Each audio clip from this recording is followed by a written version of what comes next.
Pemerintah Kabupaten Aceh Besar menjamin ketersediaan vaksin dalam program vaksinasi tahap 2 yang kini masih berlangsung di kabupaten itu. Ketersediaan vaksin dinilai masih aman karena distribusi vaksin dari Dinas Kesehatan Aceh ke Kabupaten Aceh Besar dinilai masih lancar. Untuk memantau persediaan vaksin, pendistribusiannya selalu dilaporkan melalui sistem aplikasi. Menurut Dinas Kesehatan Aceh Besar, dengan sistem ini setiap penggunaan dan pengeluaran vaksin akan tercatat di aplikasi yang ada. Tak hanya itu, dengan sistem ini, petugas terkait akan mudah mengetahui ketersediaan vaksin di fasilitas yang melaksanakan vaksinasi.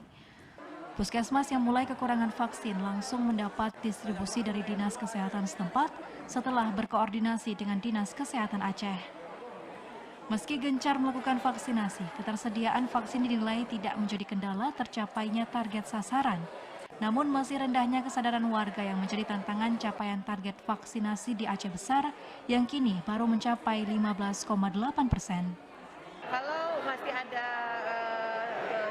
vaksinnya, masih ada, akan kita buat mulai Senin, kita akan buat di Kota Janto. Jadi nanti kita akan ambil satu ruangan untuk tempat vaksinasi. Jadi setiap hari tenaga pelayanan di ASN Aceh Besar itu sudah bisa dilakukan penyuntikan, baik di Puskesmas Janto, dan kita akan buat lagi tempat khusus untuk mendapatkan vaksinasi.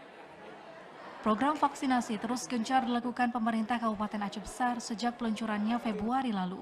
Selain di fasilitas-fasilitas kesehatan, vaksinasi juga digelar secara massal oleh pemerintah setempat melalui kerjasama dengan TNI dan Polri.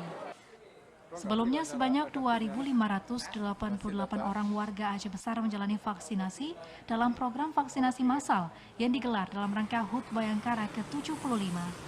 Pemerintah setempat optimis target capaian vaksinasi terus meningkat seiring dengan pelaksanaannya yang terus digencarkan. Dari Aceh Besar, Arman Konadi, TVRI melaporkan.